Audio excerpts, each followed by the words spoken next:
originally met at a small church. Our sending church is Christ Community in Omaha, a very big church. We love that church as well, but when we go around and we meet different people, we visit small churches, we kind of miss the small family-like atmosphere that you guys have here. So it's really, really a pleasure to be here today.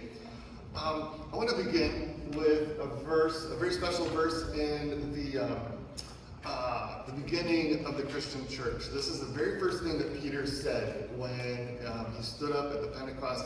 So this verse up here you see is Joel 2. It's actually quoted by Peter, and you'll find it in Acts 2. In the last days, God says, I will pour out my spirit on all people. Your sons and daughters will prophesy. Your young men will see visions. Your old men will dream dreams. When Amy and I began to realize that God was going to send us, we started researching, well, where is God going to send us in the world? And one of the things that really intrigued me as I looked into different places that we could be going, is there was a phenomenon, still is a phenomenon going on that especially in Muslim countries, they were having dreams and visions of Jesus. And you can read stories, I've got some books that I'll recommend later, where even places where maybe there isn't a Christian missionary, people are having dreams of Jesus and actually coming to Christ somehow without even a missionary there. So I just remember thinking, man, that's something that I would be excited about, to hear someone come and say to me, whoever they are, that they had a dream and they want someone to help them understand the dream, understand the Bible, and I was very excited about that. But I remember wondering, why the Muslims? Why is it kind of the Muslim groups that are having these dreams and these visions and seemingly not other groups? My first response to that was, well, the Muslims are the least reached. I don't know how true that is, but it feels very true. And so I remember thinking, well, God is just doing extra things in the places that are especially hard to get to. But recently, I've been thinking a little bit more about it, and it might be another reason in addition to that. It might be that other groups of people, especially Western countries, we see ourselves very enlightened, that when we have dreams and maybe visions and we hear things, that we're a little less likely to say, whoa, that was God, or I had a dream of something quite amazing. In fact, it reminds me, when I was 13 years old, actually Andrew's age, I'd made the conscious decision that I wasn't going to be Christian. I didn't believe, I just didn't believe. I didn't think the Bible was reliable. I thought there was problems with it. I thought that Christianity, or really religion in general, wasn't something that I wanted to be involved with. And there's no internet back in the 80s. Some kids are surprised to find out when I tell the story. It's like, well, can you do it online? I was like, no, you have to go to the library and use books and read. And I found a book by Thomas Paine called Age of Reason. And you might remember him from history class. He was friends with Benjamin Franklin, and he wrote Common Sense about why we should go to war against Britain. And he wrote Age of Reason to explain why he wasn't a Christian, why he wasn't Jewish, why he wasn't Muslim, because he didn't believe in any of those things. He believed in God, but he didn't believe in any of that. I hear about this, and I'm like, this is my ticket out of religion. This guy's going to explain the truth to me. Up until that point, I had a Christian family, a Christian school, a Christian church. The only influences in my life were Christian, and I became suspicious. I was like, that book, Thomas Paine, was going to leave me out of it. So I found the book, of all places, in a Christian library, and I began reading it, and page after page, I'm kind of excited about leaving my Christianity, my religion behind, but strangely, these arguments are falling very flat, and worse than that, I'm finding myself defending the Bible, and I'm saying, wait, that's not actually the truth. And I find myself reading the Bible more and more, and it just didn't work. My attempt to leave Christianity was a complete disaster, and I didn't talk to anyone about it, because there was no one to talk about it. I was like, I don't know where to go from here. Shortly after that, and not by coincidence, I'm sure, I had a dream. And in the dream, I'm living on this island, and there's a large group of people, and it's like a utopian society. And we had made the conscious decision, like I wanted to, we're going to live, and we're just not going to have religion. I just didn't want that in my dream. There's no religion. I was like, oh, this is perfect. Maybe there's no libraries where we read books. We're just going to live without religion. And I find myself later with a large group of people hiking through the mountains. And there's a trail, and there's like maybe a group of 20 or 30 of us, and the trail would break, would have a fork in the road, and some would go left, some would go right, and then it would continue to do that. I would be with one of the groups, and eventually I'm alone. It kept breaking, and eventually it's just me on one of these trails. And I come around the bend, and there I see a cross out in the clearing. And I just remember thinking, what is a cross doing here? I thought we agreed about religion. And I just stared at it, and I was awakened by this external voice that said, what is this? And I woke up from that dream with that voice that wasn't mine. It wasn't me wondering. It was someone saying, what is this? And I share that story as proof that I never told anyone about that dream. Even the Christian friends that I would eventually get involved with, I didn't value it. So I think I share this because I believe that there's actually quite a few more people who we have our dreams and maybe we're just not bold enough to say, boy, that was really God who was speaking to me. And I think that there's something that we can do as Westerners, just be a little bit more honest and really pray about it to God, about understanding His voice and the way that He speaks to us through His Word and maybe through dreams and such. So, next slide. So, as Amy showed downstairs, Senegal is West Africa. It's very poor, and it's actually tragically poor. What I mean by that is it doesn't need to be poor. So now we're fast forwarding time to about 4 years ago where we've decided on where to go, and this is where God has led us. And I look into it, and they actually have quite a few resources, quite a bit of manpower, and they don't need to be poor. It's just kind of the reality that is there. I don't get a lot into the political aspects of Senegal and how they interact and how they do trade.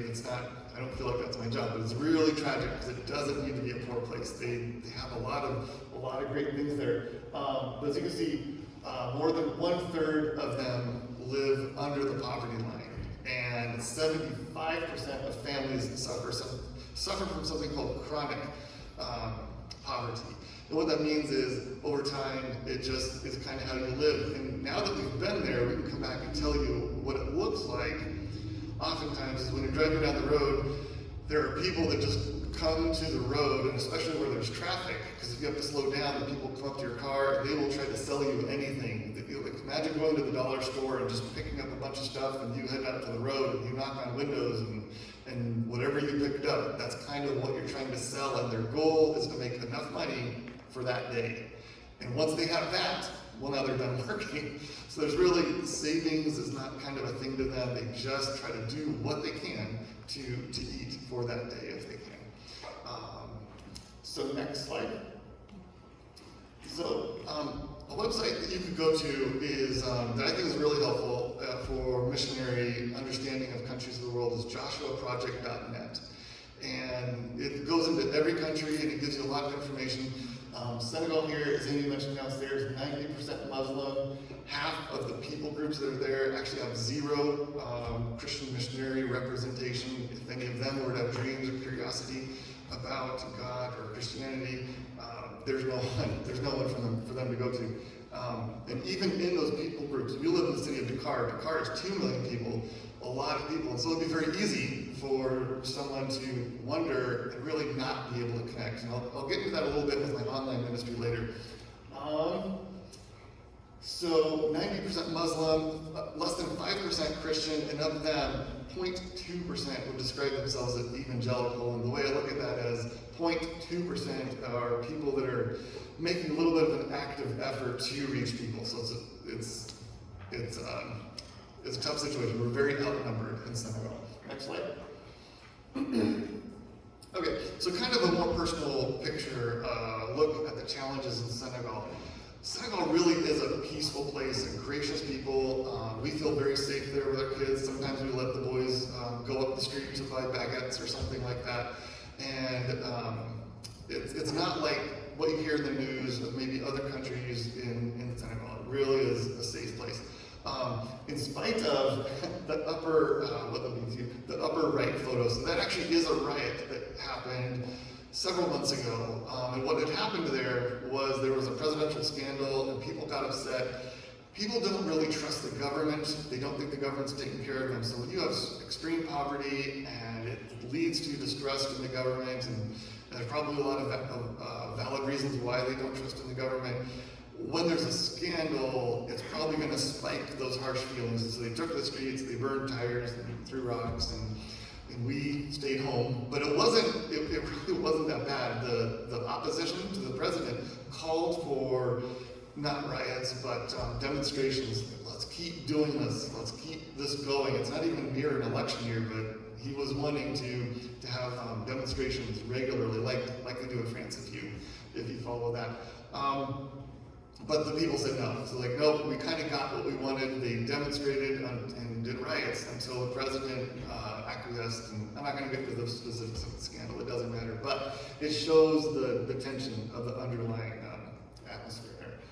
On the left there, this is a picture of the poverty. When you get there and you kind of see what poverty looks like. I mean, just poor people, and I hate to say it, but there's trash everywhere. I remember when Amy and I went on our mission trip, we walked around and we're excited, and God's called us, and we just want to see the opportunities, and we're kind of looking at life through rose-colored glasses. And about halfway through the vision trip, I started thinking about other people maybe seeing what we're seeing, and that's when my eyes were, oh, there's trash everywhere, and it kind of smells. This is a hard place, and I just kind of flipped a switch in my brain. It's like, this is a really difficult place, but for Amy and I, we really feel called, and we're really, really glad to be there.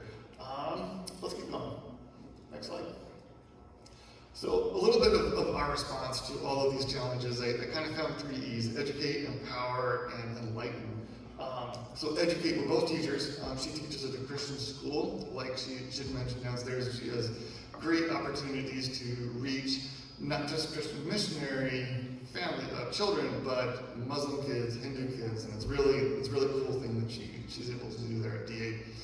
I teach English, I teach computers, I actually am willing to teach anything, but I work at a place called the Baptist Center. What I love about there, that I hope to continue, I mean to continue, is that whatever I teach, it also involves Bible study.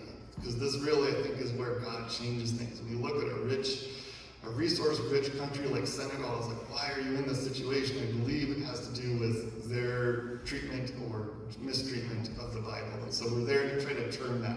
The United States traditionally teaches the Bible, follows the Bible, and God has blessed us over the generations. It's kind of why I believe we are where we are. Empower. So obviously, it's hard for everyone, but it's especially hard for handicapped people, and it's especially hard for women in these situations. And there's been research done that has shown that if you show a young woman, a skill, and she starts making money, and she gets a job, she will take care of the people around her. But if you do the same thing with a young man, show him a trade, teach him how to maybe do savings, he will buy things for himself. He will take care of himself. And so when you see missionaries talk, whether it's us or other ones, and you hear things about all-girls schools, it's because missionaries are realizing the best way to impact these people is to train the women, because they will take care of the people around them. Because we train guys, this is kind of how we are. Women buy TV, and women buy food for their family. So we focus on that. Keep going, next slide. So Amy talked about her work downstairs. I just really love the. It's not just the gospel being taught; it's the gospel being lived. I mean, people feel loved and they become community. And the young boy, Amy told the story, and his response to the gospel message had nothing to do with theology. It had to do with how he felt he was treated in life. His response to the gospel was, "I don't think anyone would do that for me," and that's a very harsh thing. That's a very, very difficult thing. So the communication to him is not just learning the Bible, it's loving them, it's being with them, and it's taking care of them. And so that they can have the potential of understanding it is such a thing that people love you and take care of you. Maybe God loves you as well. So I love the work Amy does at TA. When she's not doing that, she's super busy, but she still volunteers for other things. And you can kind of see that's an all-girls school in the upper left, and that is a slum village in the lower left where kids just needed some backpacks for school, and she went and delivered those. Next slide. Okay, so this is more of my work. Again, English, I teach English, I teach computers. I was a bit reluctant. It's kind of ironic that you were advertising me as agricultural because I've been trying to hide my IT skills. I went over there and I kind of wanted to put that behind me, learn something new, kind of find out what God's doing. Several months ago, the guy comes into the English Center and he says, hey, I found a computer class downtown, and I'm really excited about it. And me and the director hear him, and we were very inquisitive. It was like, wow, that's something we could do here. Tell us about what they're doing there. And so we asked our team in Chris community, they were coming out anyways, like, hey, could you bring some laptops and I'll start teaching computers, and that's what happened. And so it turned out my past haunted me and tracked me down, and I'm teaching computers. This lower left picture is, we were doing PowerPoint, showed them how to make objects, and the very last day I was like, you know what, we're gonna do something fun. If you take a square and you put a triangle on top of it, what is that? That's a house, and this is how you make a tree. And so I said, take all of these things and start making like a neighborhood that you would like to live in or something like that. Class is supposed to be 90 minutes. They would not leave. They were there for 3 hours working on this project. They just loved it so much, and it was fun to see. It was touching to see. At the very end, they lined up and said, Mr. Gilbert, take pictures. And so it was really, really touching. It's the kind of thing you probably would do with little kids, but they didn't have the childhood we have. And so as young adults and as adults, it's a pleasure to give them opportunities they didn't have as children. Next slide. When we're done with class, we have something called Conversation Club. So I like this because it's not just me talking in front of people. Is you sit down with a Bible story, oftentimes, not always, but at least once or twice a week. We sit down and we will read, let's say Luke chapter 2, if we want to talk about the birth of Christ or something like that. We go all the way through it slowly, and then we talk about it and we ask very basic questions. I love this because we can really connect with people. And we really see what the challenges are. Remember those pictures of poverty? I remember one time we were talking with, about a Bible story that had a poor person in it. And there was a Muslim in the room, and we were in that story had the gospel, and I was trying to point out the gospel. There were 2 other Christians in the group that were trying to point out the gospel, but this Muslim just kept looking at the story, and in his mind, God has to be rescuing the poor person. That's what God should be doing, and it makes sense. I mean, when you're poor and you're hungry, it's an understandable challenge, right? That really has a lot to do with Muslim. That's just human nature. That he was struggling with poverty, and he needs God to be the kind of God that rescues people from poverty. So it's understandable. It's a very difficult situation. Next slide. Okay, social media. I'm kind of excited to talk about this just a little bit. I don't spend a lot of time on it because I'm just very busy, but I love this because for $30 a month, I can reach anywhere from 30,000 to sometimes 100,000 people with Bible stories, Bible verses, and pictures. They see the pictures, and oh, that's a cool picture, and they see the Bible verses. Muslims do like the Bible, but they don't necessarily like Christianity, obviously, but they will read these. In fact, the one that I shared most recently had like 7,000 likes and over 100 shares. That's Muslim to Muslim saying, hey, read the Bible. So I really like this ministry. It generates conversations as well. Just last night, I was up at midnight responding to a guy that texted me. He's like, why did God make the devil? I was like, okay, it's midnight here, but I'm gonna try to respond to this, get my friend out and try to explain to him, God started all these things, it was good, and then it went a bad direction. So it begins those conversations that we really like, and it connects me with people that I could not get to in just a classroom environment. So I really like what we're able to do in online ministry. And there's a lot more to be said about that, but this is what it is right now. Next slide. Okay, so following God's voice. Before I got involved in all those things, I volunteered at a hospital. I don't have any medical background. They really needed someone to check in the children and weigh them, take their temperature, fill out some paperwork, get them in line to see a nurse. And so I was very happy to do that, and it was a fun job. Still, everything in Africa, it's hot. Work is hard. There was no AC.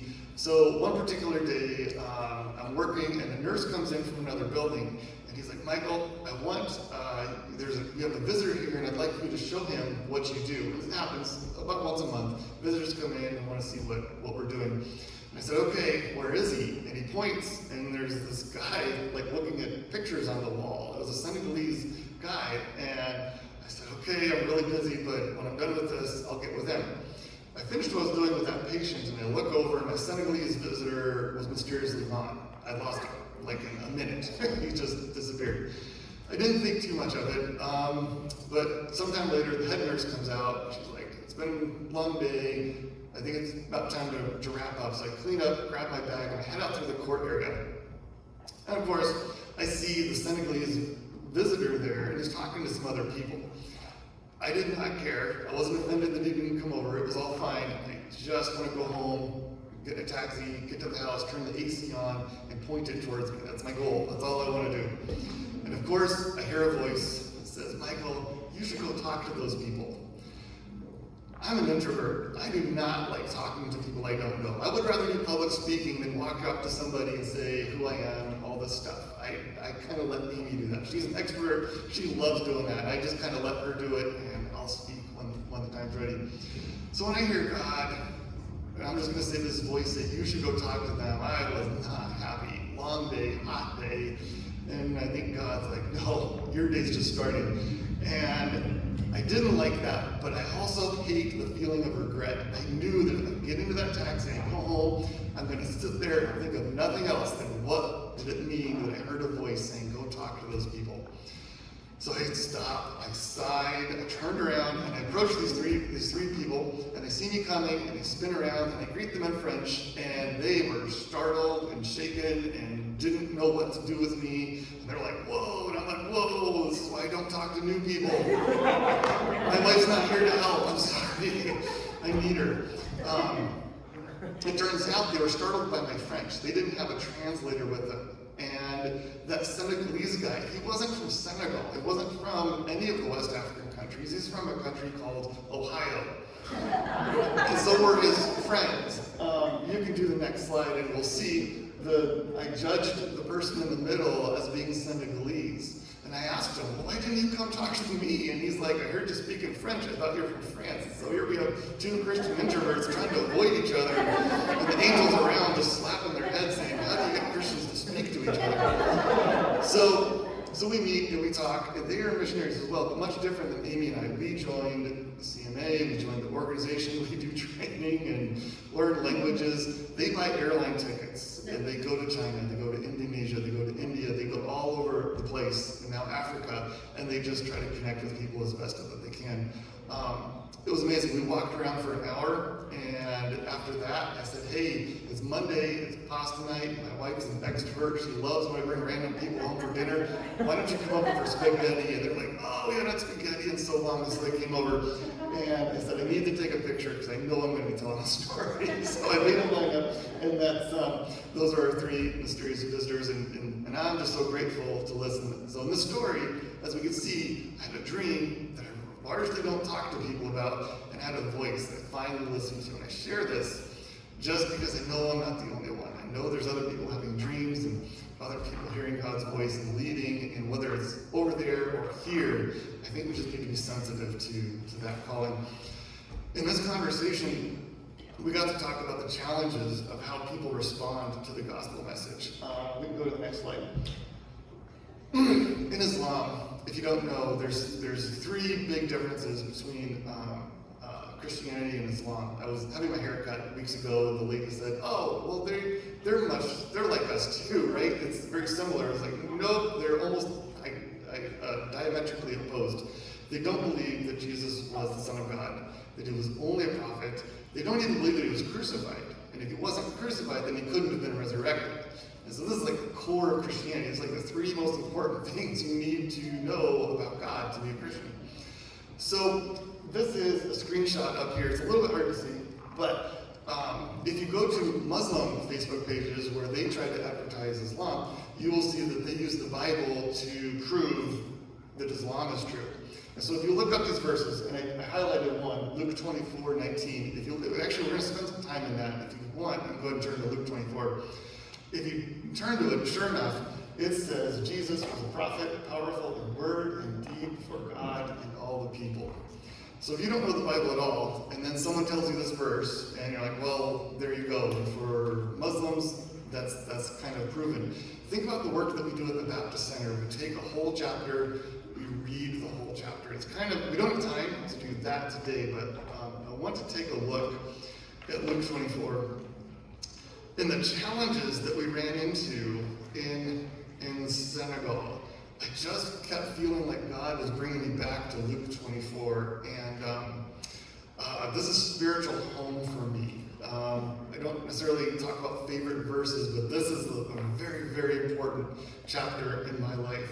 And this is the road to Emmaus. And if you don't know, a couple of disciples after the crucifixion of Jesus were disillusioned, and they're headed to Emmaus, and they're trying to talk about what's happened, and a mysterious figure comes along, and he says, what are you guys talking about? And they're like, don't you know about Jesus of Nazareth and all the things that have happened? He's like, no, tell me. And they tell him, and verse 19, they replied, he was a prophet, just like up there. Go ahead and actually go to the next slide. Powerful in word and deed before God and all the people. And so Islam points to this verse as proof to them. Now if we go 2 verses later, in 21, I'm going to read that to you. But we, as the disciples, but we had hoped that he was the one who was going to redeem Israel. So we have 2 groups represented in this text here. We have an Islamic group that points to the one verse, like, look, he's a prophet. And then we have Judaism saying, we're looking for someone who's going to restore Israel.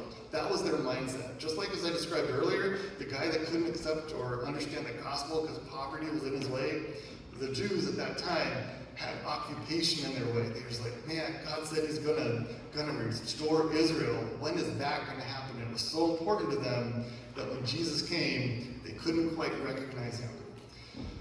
So what is Jesus' response to this? If we go down to verse 25, how foolish you are, Jesus said, and how slow to believe what?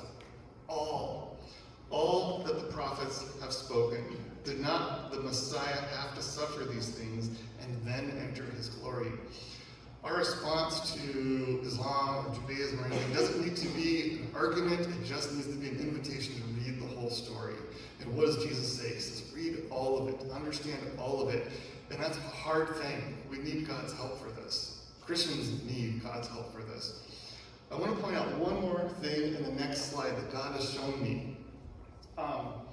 This isn't a story about Christians saying all the other religions are wrong. That's really not quite my point. My point is that we as human beings need to look at the Word and just be honest about what it's saying. And there's a miracle that I found in Luke 24 that I had never seen before.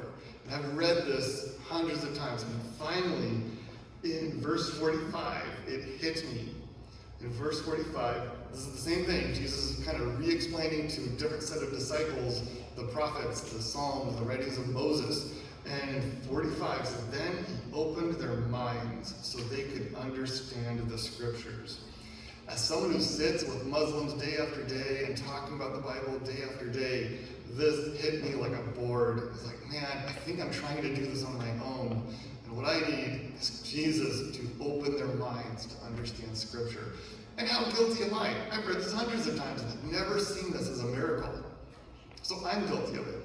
And if you Google all complete list of Jesus' miracles, I don't think you're going to find this.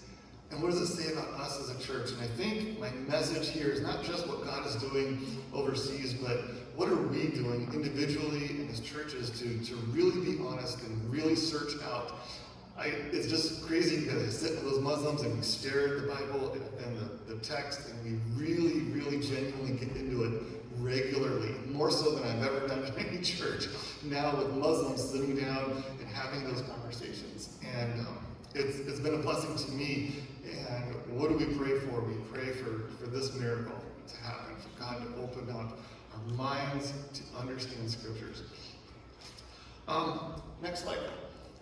And again, it's not just the message, it's the relationship. It's connecting with people, helping them understand who we are and loving them like Amy does with those kids and befriending them. Next slide. Just want to encourage you to think about your community and yourself as a missionary. If I'd been sitting here and Pastor Craig had said, God might do this to you someday, 10 years ago, I might have run out of here. I was not interested in being a missionary. But I've come to realize, the problems we have over there are very similar to the problems we have here of connecting with people. And it's a challenge, it's difficult. We just need God's Spirit and God's heart to it. Because I just encourage you to look at joshuaproject.net and just think about your situation, the people you know, how many of them are Muslim, how many Christian, how best to reach them, how best to get around and have conversations with them. Think about that, pray about that. Who knows, maybe you'll have a dream where God gives you some ideas on that. Next slide. Even if you're not interested in Muslim ministry, so about that, highly recommended these books, because while they're about Muslim ministry, this is what God's doing in the world. Miraculous Movements on the lower left. We're reading that again. It's just so amazing, the things that are doing. I say reading, but we actually get on Audible and we listen to it as a family. What I love about that is that it doesn't just tell you the stories, it directly connects it to the prayer warriors associated to them. And it's just amazing. It's life-changing. Nabil Qureshi, that's Seeking Allah, Finding Jesus. He has an amazing story. You can find him on YouTube. Sadly, he passed away a few years ago, but the guy who helped convert him, David Wood, is still on YouTube. It's really a blessing to get into this. And I guess I just want to share, as I mentioned, as I close, I just want to mention that when I was 13 and reading Thomas Paine's book about why he doesn't believe the Bible, I was arguing with him, and I think in my mind I was thinking, I'm smarter than Thomas Paine. And then more recently I read this and I'm like, no, God was opening up my mind to understand Scripture. It was His grace the whole way through. In spite of my pride, in spite of my determination to get away, God was at work. And so I'm just so grateful for His grace in all of this. Next slide. If you, not necessarily us, but any missionaries, if you get their newsletters or prayer cards or something and you commit to pray weekly or monthly, in my mind, you are absolutely a missionary, because that prayer is so critical. If you don't believe me, man, get that book, Miraculous Movements, and you will see the best thing you really can do is not give financially to missionaries, it's to pray for them and to pray for that miracle. Pray for God to open up minds to understand. It is amazing. And again, I was afraid of all of this many years ago, and now I'm coming to understand it and just kind of want to pass on those messages of how critically important prayer is. Because in prayer, you just understand it's God's work, not ours work, not our work. He invites us along to see what He does.